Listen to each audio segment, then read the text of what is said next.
Olá, gente, tudo bem? Eu vou fazer aqui um apanhado aqui de uma matéria interessante, do Outras Palavras. Ela foi escrita por Reinaldo Aragon Gonçalves, que é um jornalista especializado em geopolítica da informação e da tecnologia, com foco em relações entre tecnologia, cognição e comportamento. Ele é pesquisador de vários núcleos de estudos estratégicos em comunicação, cognição e computação, e integra o Instituto Nacional de Ciências e Tecnologias em Disputa e Soberania Informacional. Ele investiga os impactos da tecnopolítica sobre os processos cognitivos e as dinâmicas sociais do sul global. E é muito interessante que essa matéria aqui, o nome dela é Algoritmos Pode a Geração Z Escapar à Captura? Então, o que ele está querendo dizer aqui é o seguinte: entre a frustração política e o sequestro da sua indignação, muitos jovens tornam-se território decisivo da disputa pelo poder, e compreender o fenômeno é decisivo para quem luta por transformação social e pela própria democracia brasileira. Isso está no Outras Palavras, é o portal que eu sempre visito, dentro da parte deles lá, que é a Crise Brasileira, escrita por Reinaldo Aragon Gonçalves e publicado no dia 19 de dezembro de 2025. E a atualização foi feita no dia 23, que é o dia de hoje. Muito bem, então, as pesquisas de opiniões mais recentes indicam que algo que não pode ser tratado como detalhe periférico. O apoio ao governo atual do presidente Lula entre os jovens é frágil, volátil e significativamente inferior ao observado em outras faixas etárias, as faixas mais velhas. Em um país historicamente marcado por ciclos de mobilização juvenil, esse dado não expressa apenas preferência eleitoral, ele sinaliza disponibilidade política, isto é, um terreno social aberto à disputa, à captura simbólica e à reorientação e descontentamento. Ele não está dizendo que tem que haver um apoio político ao presidente Lula.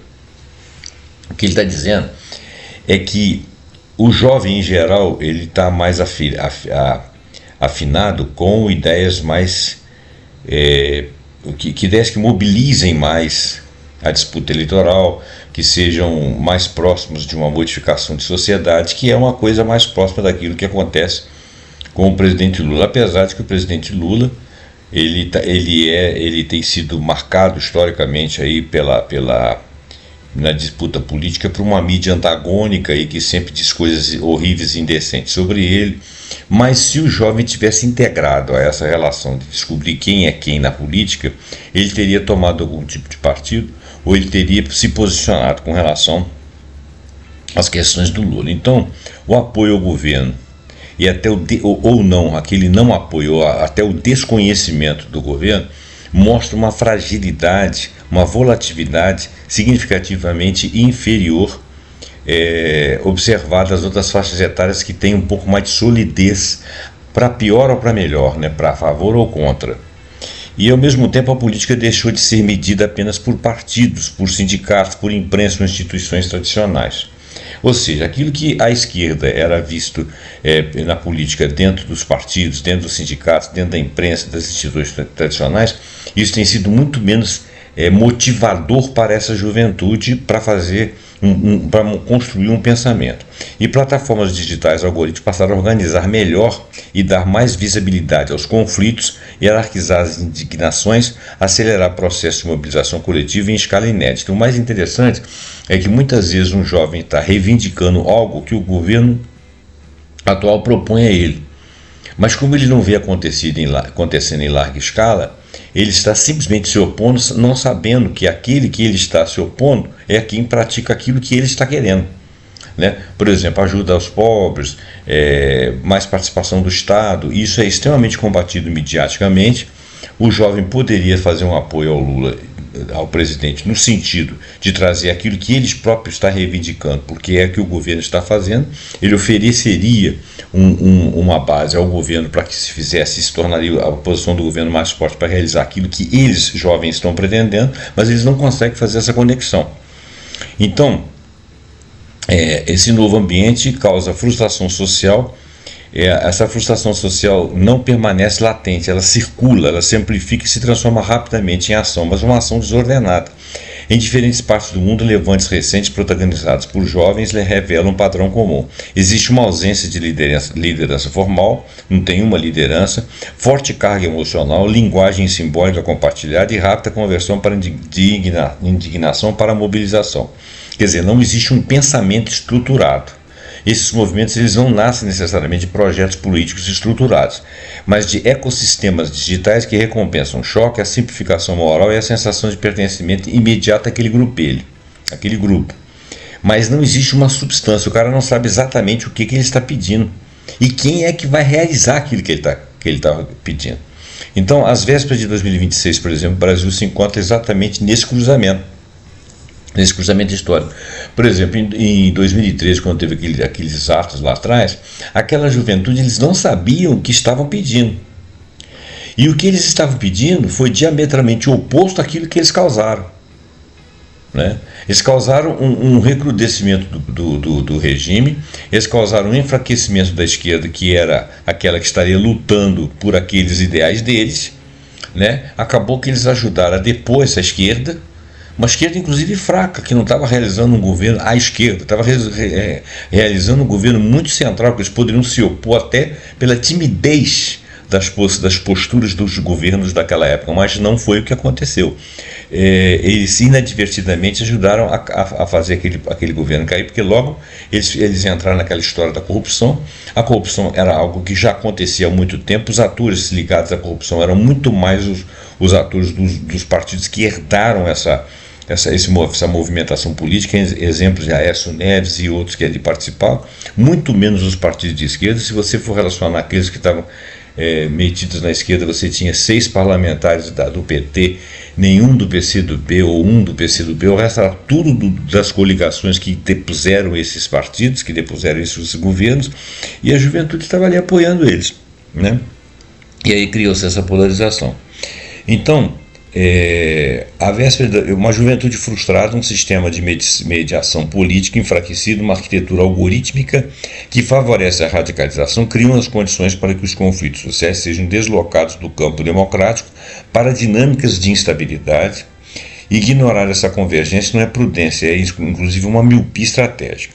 A janela histórica, juventude, frustração e disponibilidade política. Olha a construção do pensamento. A juventude nunca foi na história um sujeito político estável. Em períodos de crescimento econômico, expansão de direitos e horizonte de futuro, tende a integrar de forma difusa a ordem vigente. Em momentos de crise, estagnação ou bloqueio de expectativas, ela vem a converter-se rapidamente em força de ruptura.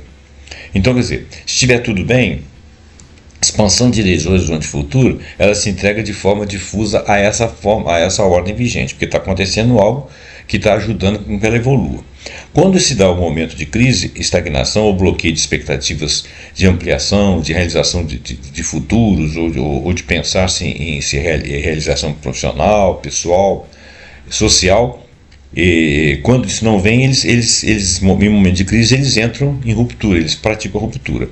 Não por vocação revolucionária abstrata, mas porque ocupa estruturalmente o ponto mais sensível da reprodução social, que é a transição entre a formação, trabalho e autonomia material, que é aqueles que estão assim desprotegidos, querendo se realizar e estão intuitivamente percebendo que estão perdendo o salto histórico, né, o momento histórico.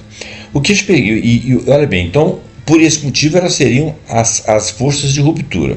O que as pesquisas recentes revelam no Brasil não é uma rejeição ideológica madura ao governo Lula por parte dessa geração Z, ou seja, uma rejeição em que está pensado o porquê estruturalmente o governo está agindo assim, assado, não está dando aquilo que precisamos, está na hora da ruptura. Não é isso que está acontecendo.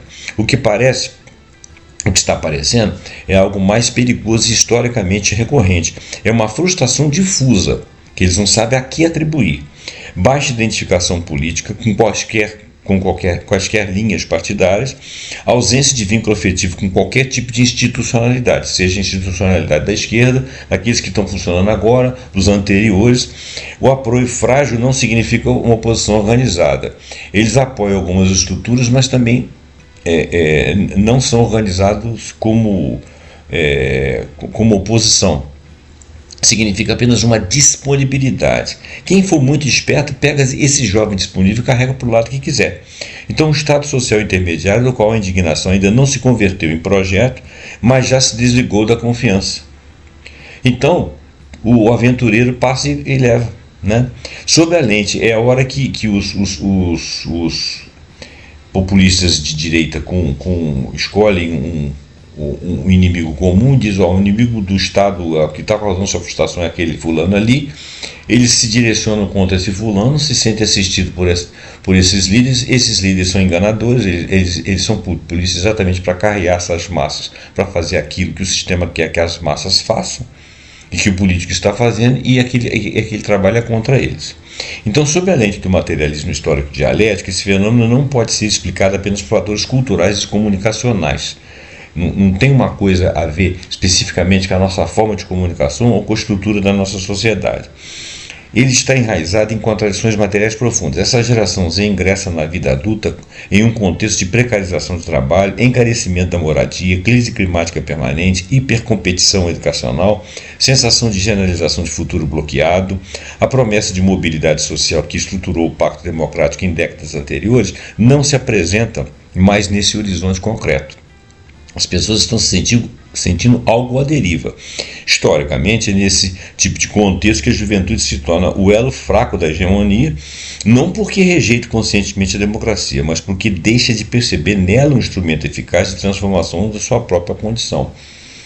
Quer dizer, é porque ela não está instruída a respeito de quais são os direitos e quais são os mecanismos a ponto de deliberar por um projeto. Ela não tem projeto, ela está à deriva. Ela está sentindo apenas frustração e não sabe com que linkar. E a mídia o tempo todo deslinka ela de qualquer coisa, porque joga tudo num balaio só o líder mais esperto que aparecer ele leva. Inclusive leva dizendo para ele o seguinte, essa mídia está se opondo a mim porque eu quero fazer a coisa certa, que ela não quer. Aí o cara se junta a ela, mesmo sem projeto. Quando a política institucional não oferece mediações visíveis entre o esforço individual e a melhoria material, estabelece-se um vazio. E esse vazio na política nunca permanece vazio por muito tempo, sempre aparece um espertalhão. Essa condição de disponibilidade política é o ponto central da nossa disputa aqui. Ela não produz automaticamente protestos, muito menos levantes, mas ela cria um terreno fértil para a captura simbólica dessa frustração, especialmente quando mediada por dispositivos que operam fora do tempo lento da organização política tradicional. Ao contrário das gerações anteriores, a geração Z não espera que o conflito amadureça. Ela o vive em tempo real, sob estímulos contínuos e recompensas emocionais imediatas. É tudo muito imediato. Ela não sabe exatamente com o que está lidando e como que ela está fazendo para se satisfazer. É nesse sentido que a fragilidade do apoio jovem ao governo pode não ser lida como um dado eleitoral isolado. Olha bem, é nesse sentido que a fragilidade do apoio jovem ao governo não pode ser lida como um dado eleitoral isolado. Trata-se de um indicador estrutural de vulnerabilidade democrática. Essa linkagem ela é muito frágil. Uma juventude sem mediações sólidas, submetida a pressões materiais intensas e inserida em ecossistemas digitais altamente reativos, não é, por definição, um ator progressista ou conservador. Ele é apenas um ator que está em disputa. Quem tiver a melhor, entre aspas, narrativa, detesto essa palavra, leva esses jovens que estão sem definir as suas ações, como progressistas ou como conservadores. Reconhecer essa janela histórica não é estigmatizar essa juventude, dizer que eles não prestam, nem culpá-la de nada. É apenas compreender que nas condições atuais em que ela vive, ela se tornou o principal terreno de disputa política do país, porque ela não foi semeada, ela não foi aculturada, ela está à deriva, portanto, em disputa. E não por culpa dela, mas porque ela foi formada assim. Tudo é muito rápido, tudo é organizado através da internet. Não existe uma maturação dentro de estruturas políticas, dentro de um contexto histórico, dentro de partido, dentro de algum lugar que possa trazer a ela um contexto em que ela faça opção. Eu gosto disso, não gosto daquilo, isso resolve meu problema, isso não resolve, qual é o projeto que eu vou seguir? Ela não tem isso, então ela não tem culpa. é compreender que nas condições atuais ela se tornou o principal terreno de disputa política do país e que, sem uma resposta estratégica à altura, a frustração que hoje se expressa em distanciamento pode amanhã se converter em força de desestabilização, que foi o que aconteceu no passado recente. O colapso da mediação política na era dos algoritmos. Durante a grande parte do século XX, os conflitos sociais foram absorvidos, organizados e processados por sistemas de mediação relativamente estáveis. Boa parte do século XX e talvez início aí do século XXI. Partidos políticos, sindicatos, movimentos sociais, imprensa, universidades, igrejas, famílias funcionavam como instâncias intermediárias entre a frustração social e a ação coletiva. Quer dizer, alguém está frustrado, vai nesses lugares de reunião, estabelece uma conversa, coloca seus pontos de vista na mesa, mais de um ator, mais de um player discutindo, e chega a ser um projeto, manco ou não, que vai se realizar. Isso não está acontecendo. Esses espaços eles não eliminavam o conflito, mas eles pelo menos traduziam em uma linguagem política, inscreviam-se em programas, ritmos e formas institucionais, e daí se estabeleceu algum tipo de projeto, ou um semi-projeto, ou uma linha de ação. A democracia representativa, com todas as suas limitações, operava justamente nessa zona de mediação, onde existiam esses mediadores que juntos iam ter voz ali em seus locais de sindicato, igreja, seja onde for, e chegava a ser um ponto comum de consenso. Esse sistema colapsou, né? Existiu um colapso progressivo nas últimas décadas. A erosão não se deu por uma única causa, mas por uma convergência histórica.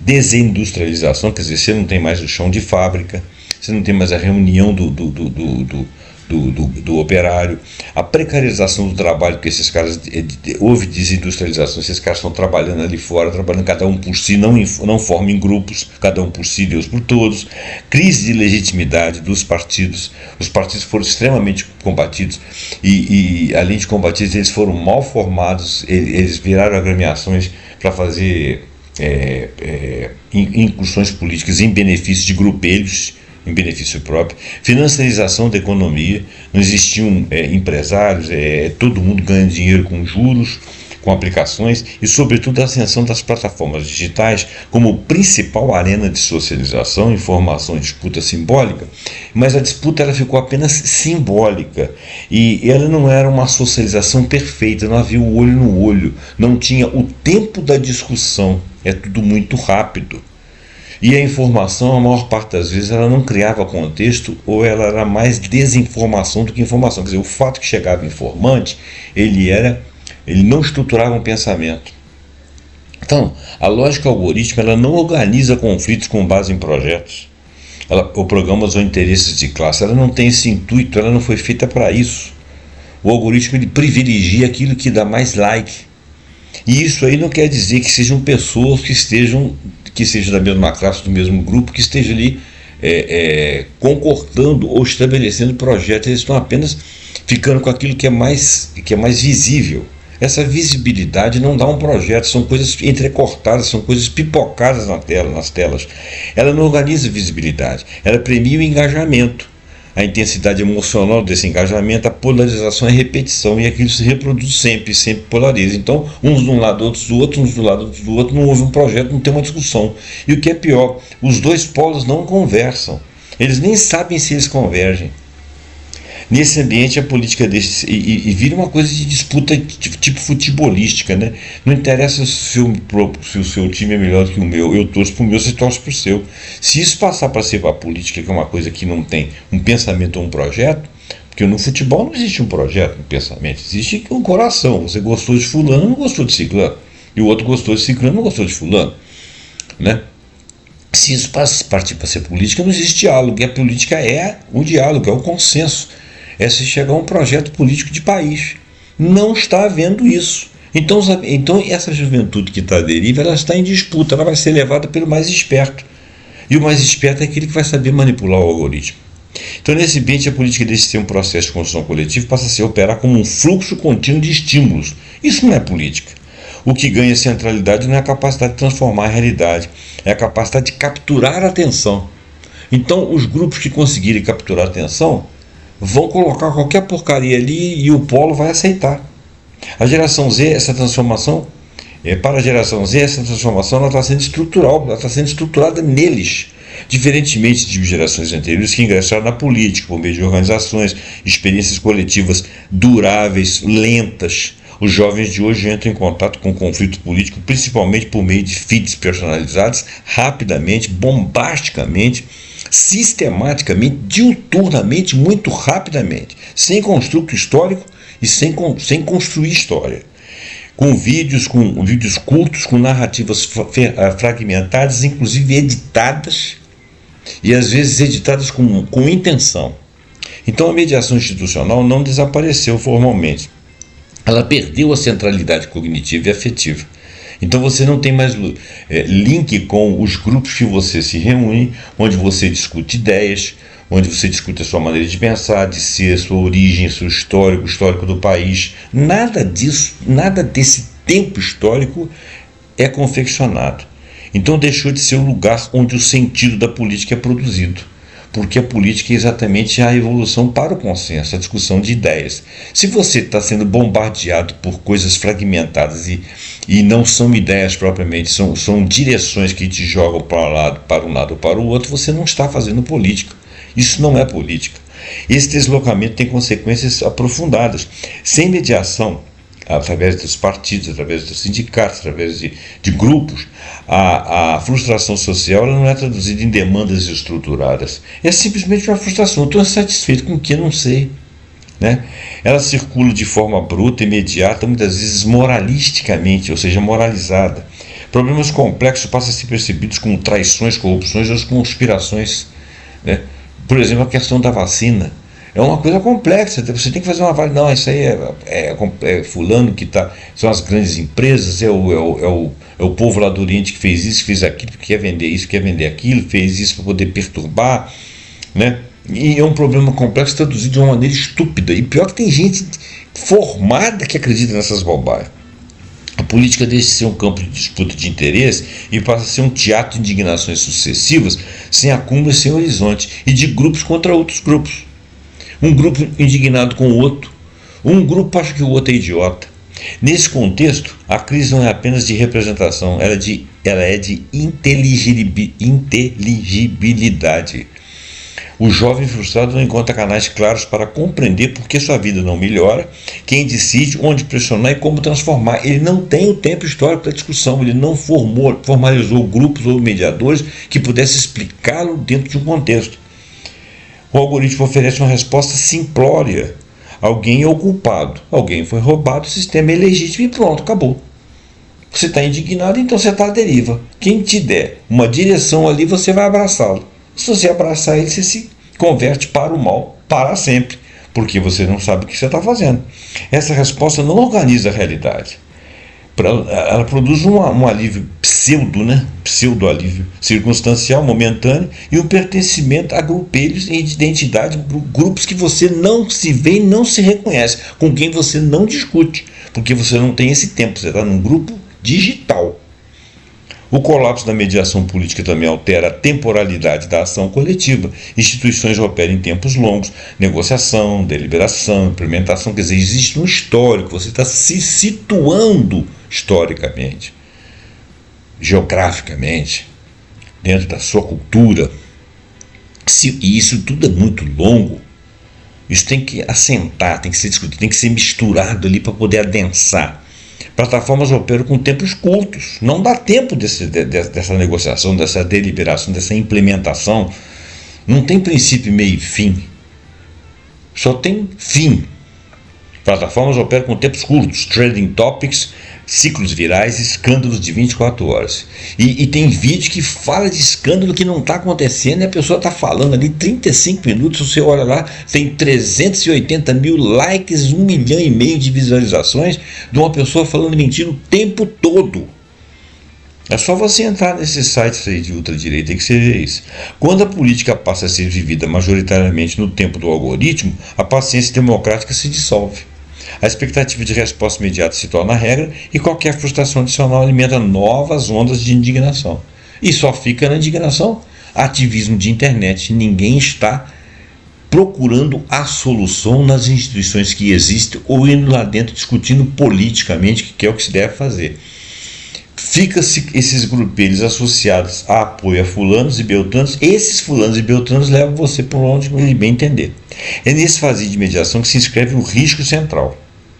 Uma juventude politicamente frustrada, sem vínculos institucionais, só ali imersa em ecossistemas algoritmos, não encontra caminhos graduais de transformação. Ela fica na mesma, ela é sempre massa de manobra, sempre inculta. Ela se move por choque. Se alguém dá um choque, ela pula. Ela só tem reação. E choques na história raramente fortalecem democracias quando não são canalizados por instituições capazes de absorvê-los, né? Absorver os próprios choques. O problema, portanto, não é apenas comunicacional. Não se trata de falar melhor com a juventude ou de explicar melhor com a juventude. Não existe esse tempo, não existe esse ouvido. Trata-se de reconstruir mediações em um ambiente que foi desenhado para corroê-los. Como que você vai reconstruir mediações num ambiente digital, que é um ambiente que corrói a mediação, porque a mediação é explicitativa, é de convivência, é de historiamento.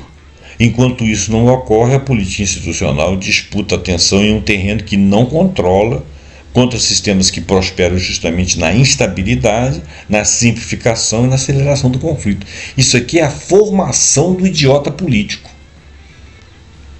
Indignação, atenção e nova morfologia de protesto. A transformação mais profunda da política contemporânea não está apenas nas plataformas, mas na forma como elas organizam a economia da atenção.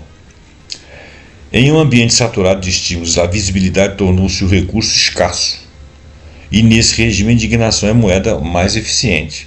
Ela mobiliza rapidamente, gera engajamento intenso e cria laços identitários imediatos, ainda que frágeis e voláteis. Por isso que aparece uma fulana dizendo que agora aconteceu isso assim lá no Supremo Tribunal Federal, que fulano saiu de lá na Câmara. Nada disso aconteceu. Mas ela disse que aconteceu, promove aquela indignidade, que eles vivem numa realidade paralela. E todos acreditam naquilo e presumem que sabem coisa que você não sabe, porque você está por fora. E ele está por dentro. Ele não sabe porque está sendo condenado a ser um estúpido, a acreditar naquilo. Coisas que não têm verossimilância. Né? Se você procurar nas mídias, mas ele não vai procurar nas mídias, porque todas as mídias estão ali mentindo para ele, só aquela que está falando verdade. Então aquele mundo paralelo ali é real para ele. Entendeu? E ele fica indignado. Essa é a moeda. Os algoritmos aprenderam cedo essa lógica. Conteúdos que despertam raiva, choque moral, medo, sensação de injustiça são sistematicamente premiados com alcance ampliado. Por isso que ele chega a 1 milhão de visualizações e 350 mil likes. Não porque haja uma intenção política explícita, mas porque essas emoções mantêm os usuários conectados por mais tempo. E a conexão gera o quê? Tempo. O tempo gera o quê? Atenção à publicidade. Então ninguém está preocupado em fazer a sua cabeça, está preocupado em ganhar dinheiro. Então se você fizer uma coisa muito ruim ali e aquilo ali der muito like, der muita atenção, é por ali que o algoritmo vai. Porque ele não tem ética, ele não foi criado para isso. O resultado é uma dinâmica estrutural. Conflitos complexos são reduzidos a narrativas simplórias, personalizadas, emocionalmente carregadas, muita emoção, muito afeto, enquanto explicações estruturais perdem espaço ou as pessoas não têm paciência de discutir a verossimilância daquilo que ela está crendo. Eu canso de receber vídeos com algumas pessoas dizendo assim: você viu isso aqui? Aí eu escrevo assim: você não está vendo que isso aqui não é verossimilhante? Que isso aqui não tem capacidade de ter acontecido, que isso aqui é uma bobagem, e de qualquer forma isso aqui não é importante, não é central na vida de ninguém? Joga isso no lixo, não manda isso para mim não, eu escrevo assim. Aí as pessoas começam a mandar, né? Falam assim: isso aí é entupido, isso aí não está vendo a realidade, ele não quer se aculturar, ele não quer abrir os olhos, ele está dormindo. Ah, meu Deus, é uma desgraça pelada, gente. É nesse ambiente que emerge a nova morfologia do protesto. Diferentemente das mobilizações clássicas, ancoradas e organizadas, em organizações, né? Lideranças e programas, os protestos contemporâneos tendem a ser horizontais, episódicos e acelerados. Horizontais porque é todo mundo que está fazendo, não tem um líder puxando tudo. Quando esse líder aparece, ele normalmente está mobilizando todos os algoritmos em torno dele. E você e o resto das outras lideranças não existe, por isso que é uma coisa horizontal. Eles não se constroem a partir de um projeto político elaborado, até porque não existe o projeto. O projeto é capturar você para você fazer aquilo que eles querem. Mas de uma sucessão de gatilhos emocionais, sempre ligados aos seus afetos, às suas frustrações, que convergem momentaneamente em ações coletivas que ajudem a terceiros e mantenham você ligado. A indignação nesse modelo não é um meio para um fim, ela é o próprio motor da mobilização, ou seja, ela é o fim, a indignação é o fim. Você tem que se manter indignado para se manter plugado. Vídeos curtos, imagens simbólicas, frases de impacto, denúncias fragmentadas substituem plataformas políticas. O protesto se organiza como um evento, não como um processo.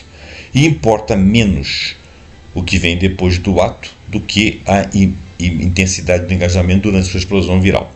Para a geração Z, essa forma de ação é quase naturalizada. É a vivência dela, é o dia a dia dela. Ela nasceu nesse contexto. A gente, nós que somos mais velhos e as gerações intermediárias, passaram por outros contextos. Tem condição de criticar o que está acontecendo. Eles não. Eles nasceram assim. Eles não viram outra coisa. Não foram instruídos a serem diferentes. Não houve tempo. A instrução deles veio da web. Então, crescida em ambientes digitais que recompensam a reação imediata, e eles se acham rápidos, né? Essa geração vivencia a política como experiência sensorial contínua. Não é nada que é aprofundado, é uma coisa sensorial, é a flor da pele. A fronteira entre informação, entretenimento e ativismo se dissolve. Você não sabe o momento que ele está se informando efetivamente, que ele está se distraindo, ou que ele está fazendo algum tipo de ativismo em prol de algo. Normalmente ele não faz esse ativismo porque ele não tem consciência. O protesto se torna ao mesmo tempo expressão de identidade, performance pública, resposta emocional, um fluxo constante de estímulos e pertencimento a um grupo. Uma bolha. Essa dinâmica altera profundamente o sentido da ação coletiva, da questão política. Ao invés de acumular força ao longo do tempo, os movimentos se esgotam rapidamente. A ausência de mediação programática dificulta a conversão da mobilização em conquistas que venham a ser duráveis. Por quê? Porque isso aí vem de projetos, inclusive de aculturamento, para quem conhece a sua sociedade, seus históricos, seus políticos, as suas políticas. Cada novo episódio precisa ser mais intenso que o anterior para romper a saturação do feed. Senão o cara não mantém plugado, ele começa a achar aquilo ali enfadonho e vai embora. Aí nem uma coisa nem outra. A escalada emocional passa a ser então condição de visibilidade. Esse padrão ele não é neutro do ponto de vista político. Movimentos baseados predominantemente em indignação são altamente vulneráveis à captura. Não é? Sem estruturas internas claras, sem liderança reconhecida, sem mecanismo de deliberação, ou seja, sem mediação, eles podem ser facilmente reorientados, amplificados ou esvaziados por atores externos ao próprio movimento. Quer dizer, tira essa ideia aqui, vamos mudar a ideia. A energia gerada não pertence a quem produz, mas a quem consegue direcioná-la. É onde aparece o oportunista. A nova morfologia de protesto, portanto, não elimina o conflito social. Ela o reorganiza em ciclos curtos, intensos e pouco cumulativos. Em vez de construir hegemonia, produz instabilidade o tempo todo, que na instabilidade você não precisa ir por um grupo que te coordena. Você está sempre apto a ser cooptado. Em vez de construir hegemonia, ele produz instabilidade. Em vez de disputar projetos de sociedade, ele disputa narrativas circunstanciais momentâneas, em geral mentirosas. Ou que tenham verdades conduzidas para pensamentos tais e tais. Em contextos de frustração juvenil elevada, esse modelo cria uma combinação perigosa, uma mobilização rápida, uma baixa previsibilidade do que pode ocorrer e uma alta permeabilidade à manipulação simbólica, inclusive de grupos externos a esses manipuladores que possam ser radicais e fazer esses jovens terem ações muito perigosas. Perigosas contra eles próprios, né? Compreender essa lógica é fundamental para entender por que a indignação juvenil contemporânea não pode ser analisada apenas como expressão espontânea de descontentamento. Ela é também produto de uma arquitetura técnica que transforma emoções em vetores de ação coletiva, muitas vezes dissociados a qualquer horizonte democrático. Olha bem, a matéria ela é muito grande. E uma das características mais marcantes das mobilizações juvenis contemporâneas é o deslocamento do centro da política do discurso para o símbolo. Em um ambiente saturado de informação, na qual textos longos, programas e explicações estruturais perdem completamente a atração, a comunicação política passa a operar por signos visuais, referências culturais compartilhadas e códigos afetivos de reconhecimento imediato. A política deixa de ser apenas argumentativa, se torna cada vez mais semiótica. A semiótica é a ciência que estuda a simbologia, os significados dos símbolos, daquilo que é grafado. Grafado não necessariamente com palavra, né? Mas simbolicamente, né? Para a geração Z, a cultura pop não é entretenimento acessório. Ela constitui uma linguagem comum, um repertório simbólico transnacional e um tema de formação identitária, ou seja, entra-se no identitarismo. Séries, animes, jogos, memes, narrativas ficcionais fornecem molduras morais simplórias, personagens arquetípicos, porque isso aí está no inconsciente das pessoas, e conflitos claramente definidos entre bem e mal, opressor e oprimido. Quer dizer, bem maniqueísta e bem simplório, reducionista. Quando transpostos para a política, esses elementos oferecem atalhos cognitivos poderosos. Então, o que nós falamos? Narrativas ficcionais fornecem molduras morais simples, personagens arquetípicos e conflitos claramente definidos como bem ou mal, opressor e oprimido. Certo e errado, cima e baixo, verde e amarelo. Verde e amarelo saiu sem querer. Bom, os símbolos pop funcionam como tecnologias de mobilização porque condensam emoções complexas em imagens facilmente replicáveis. Eles produzem pertencimento imediato, dispensam explicações longas e atravessam fronteiras nacionais com enorme facilidade. Então, o que ocorre? Você tem pessoas que têm pensamentos similares em culturas completamente diferentes com a mesma simbologia, então formam-se grupos. Uma bandeira, um personagem, um gesto reconhecido pode operar como senha de identificação coletiva, permitindo que indivíduos dispersos se percebam como parte de um mesmo corpo simbólico, mesmo sem organização formal. O que significa isso? Esse é o trabalho que aquele Steve Bannon fez lá no meio do inferno lá. Eles conseguem controlar toda uma direita internacional em culturas diferentes com as mesmas simbologias, com os mesmos atalhos. Esse processo não é espontâneo, nem é ingênuo, ele é provocado. São ecossistemas digitais, símbolos são escolhidos, testados, amplificados conforme sua capacidade de gerar engajamento. Aqueles que produzem maior reação emocional e maior reconhecimento tendem a se impor.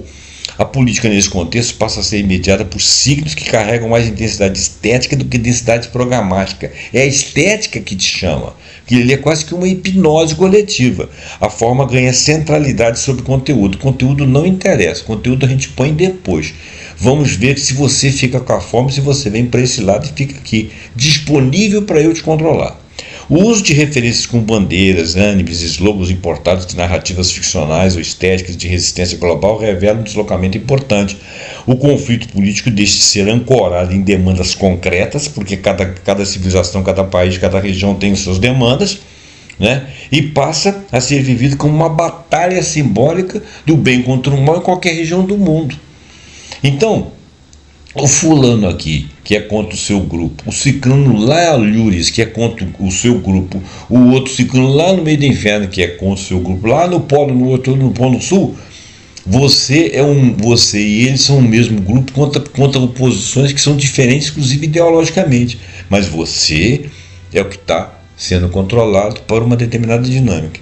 A direita trabalha isso muito bem, a esquerda não sabe fazer isso, porque a esquerda é argumentativa. Então, o adversário não é mais um conjunto de políticos ou interesses, mas uma entidade abstrata, frequentemente desumanizada, é alguém que deve ser eliminado, é um inimigo, é um capeta, é o diabo, identificada como o sistema, né? Pode ser o sistema, pode ser o inimigo, pode ser o tirano, pode ser um ente do judiciário malvado, pode ser um índice da política malvado, cretino, pode ser o comunista ali na esquina, comedor de criancinha, pode ser qualquer um, né? E o mais engraçado é que eles inclusive chamam alguns outros de fascistas, sendo que eles têm posturas fascistas. Mas também tem o fascista, né, que chamam o cara de fascista, chamam o cara de ditadura.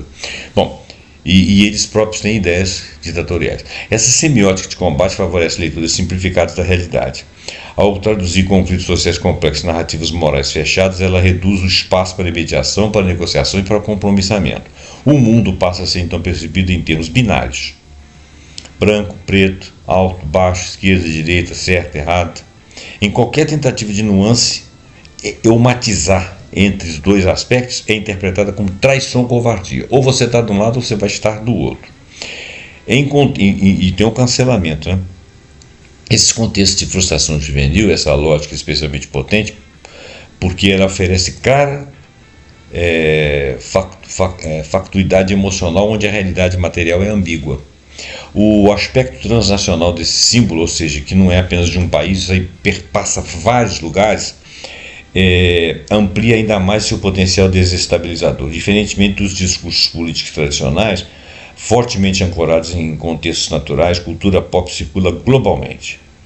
Símbolos utilizados em protestos em um país pode ser rapidamente apropriado em outro país, criando a sensação de pertencimento a uma luta global contra o mal, né? Ainda que em condições locais sejam completamente distintas. Ou seja, o mostrar que você passa aqui é completamente diferente do mostrar que o outro passa lá, mas ele é do mesmo grupo que você, então a simbologia é a mesma. Essa circulação contribui para a importação de frames e estratégias que nem sempre dialogam com a realidade nacional, no caso a realidade brasileira. O risco central não é o símbolo em si, mas a sua capacidade de substituir o debate político. Quando a política reduz a disputa simbólica, o conteúdo se esvazia. A semiótica de combate, portanto, não é um detalhe cultural, ela é parte integrante da nova engrenagem de mobilização juvenil. No caso brasileiro, os ecossistemas digitais é a capacidade instalada. No Brasil, os elementos descritos até aqui não operam no vazio. Eles se articulam em ecossistemas digitais concretos com atores, rotinas, linguagens e infraestruturas já em funcionamento. O risco não decorre de uma explosão espontânea de insatisfação juvenil, mas da existência da capacidade instalada de sempre capturar, organizar e direcionar essa insatisfação, seja da qual for, quando determinados gatilhos são acionados. Então, esse pessoal está disputado e sempre disponível. Esses ecossistemas não se apresentam necessariamente como estruturas centralizadas ou hierarquizadas. Funcionam como redes flexíveis distribuídas capazes de reorganizar rapidamente em torno de pautas específicas. Influenciadores, páginas temáticas, canais de vídeo, perfis de comentário político e grupos de difusão cumprem papéis complementares e são altamente eficientes. Uns produzem indignação, outros interpretam essa indignação, outros oferecem um enquadramento moral e cuidam da logística simbólica e operacional e sempre trabalhando as emoções com muita intensidade. A voz, a maneira como o cara faz o discurso é totalmente emocional. A juventude então é o público central desses ambientes. Linguagem informal, estética pop, humor ácido, referências culturais compartilhadas criam sensação de proximidade e autenticidade que a comunicação institucional raramente alcança. Nesse cenário, movimentos organizados e iniciativas com ambição política mais clara, porém nunca explicitada, encontram um terreno fértil. O aspecto mais sensível desse ecossistema é a sua capacidade de operar simultaneamente em múltiplas plataformas. Há precedentes recentes de que esse processo funciona aqui no Brasil. Mobilizações digitais surgidas a partir de pautas pontuais conseguiram operar nas ruas, pressionar instituições, pautar debate político em questões de dias, sempre e muito rapidamente. Tomada de assalto é uma blitzkrieg. Em muitos casos, a ausência de lideranças formais não impediu a ação coletiva, porque vem tudo pela rede. O problema central não é a existência desse ecossistema em si. Em uma democracia, a pluralidade de atores e narrativas é esperada. O risco emerge quando esses ambientes rejeitam qualquer forma democrática e promovem a deslegitimação sistêmica do Estado e da política. Não se faz política. Às vésperas de 2026, onde nós vamos ter uma campanha eleitoral, a combinação de frustração juvenil, ecossistemas digitais ativos e horizonte eleitoral cria um cenário sensível. Ignorar essa capacidade instalada seria um erro estratégico e grave. Com a aproximação de 2026, os elementos analisados convergem para um ponto crítico. Não se trata de prever eventos específicos, mas sim de mapear cenários plausíveis a partir de condições objetivas já existentes. O primeiro cenário possível é o da instabilidade episódica marcada por mobilizações rápidas e intensas de curta duração. Isso vai acontecer. Um segundo cenário é mais sensível da instabilidade prolongada, em que ciclos sucessivos de indignação se sucedem em um intervalo suficiente para a recomposição da confiança pública. Isso vai acontecer também. O terceiro cenário envolve a captura política da frustração juvenil, a que os ecossistemas digitais organizados conseguem traduzir indignação difusa em adesão e a projetos explícitos de poder. Então o cenário é crítico. O cenário crítico é de convergência tóxica, quando diferentes campos ideológicos, apesar de divergirem em quase tudo, passam a compartilhar um mesmo efeito político: a corrosão da confiança na democracia. Em todos esses cenários, a geração Z ocupa um lugar central. Não por predisposição ao golpismo, mas por posição estrutural. Jovens frustrados, sem mediações sólidas, sem cultura, imersos em ecossistemas algoritmos reativos, são mais sensíveis a choques simbólicos e mais rápidos na sua mobilização. Conclusão: o risco que se desenha no horizonte brasileiro não é a juventude, nem a crítica, nem a mobilização social. O risco é a captura da frustração em um ambiente onde a política perdeu mediações e os algoritmos passaram a organizar o conflito. Olha, esse não é um chamado ao medo, é um chamado à lucidez. Ainda há tempo, mas o tempo é político, não é algoritmo. E ele terminou a frase dele assim: eu subtraí várias coisas aqui da reportagem, senão nós vamos ficar aqui o resto da noite lendo. Eu estou falando isso aqui a um horário da noite, tá, gente? Então, eu vou terminar para que a gente não fique com um vídeo muito grande. Eu agradeço a sua atenção, passe esse vídeo para frente para nós podermos raciocinarmos juntos. Muito obrigado, até o próximo programa, pontuando com algum assunto que nós acharmos muito